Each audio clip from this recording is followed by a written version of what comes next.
Hello friends, तो दोस्तों बहुत स्वागत है आपके अपनी यूट्यूब चैनल प्रीतम भोजपुरी अपडेट में। दोस्तों बता दूं थे साई लाल यादव जी का आज गाना रिलीज हुआ तेरे मेरे दरमियान, जो कि बहुत ही heart touching love story, sad song, love feeling, sad feeling दोनों इसमें दिया गया है।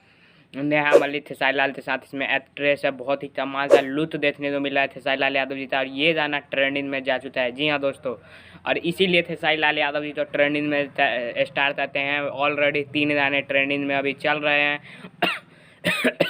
Sorry friends. तो ये एक टीज़र आया है आज स्पीड रिकॉर्ड चैनल पर, तेरे मेरे दरमियान था, और ये टीज़र ट्रेंडिंग में जा चुका है। 44 नंबर पर ये म्यूजिक के पेज पर ट्रेंड कर रहा है। जिस समय मैं ये वीडियो बना रहा हूँ उसके बाद हो सकता है ये ट्रेंडिंग से हट जाए, लेकिन फिर से ये ट्रेंडिंग में आएगा ज़रूर अगर आप लोग प्यार सपोर्टर बना रहा। तो 3 गाने पहले से हैं, एक गाना और ट्रेंडिंग में पहुंच चुका है टीज़र तेरे मेरे दरमियान था। तो 4 गाने ट्रेंडिंग में चल रहे हैं अभी।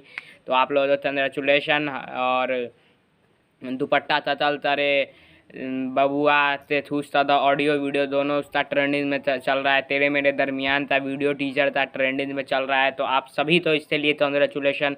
4 गाने ट्रेंडिंग स्टार ट्रेंडिंग में है। तो आप सभी तो, और सिर्फ आप सभी तो, और खेसारी लाल यादव जी के team and Khesari Lal Yadav and all team जिन्होंने भी इसमें वर्क किया है, उन सभी को कंग्रेचुलेशन। चैनल तो भी कंग्रेचुलेशन। जय हिंद, जय भारत।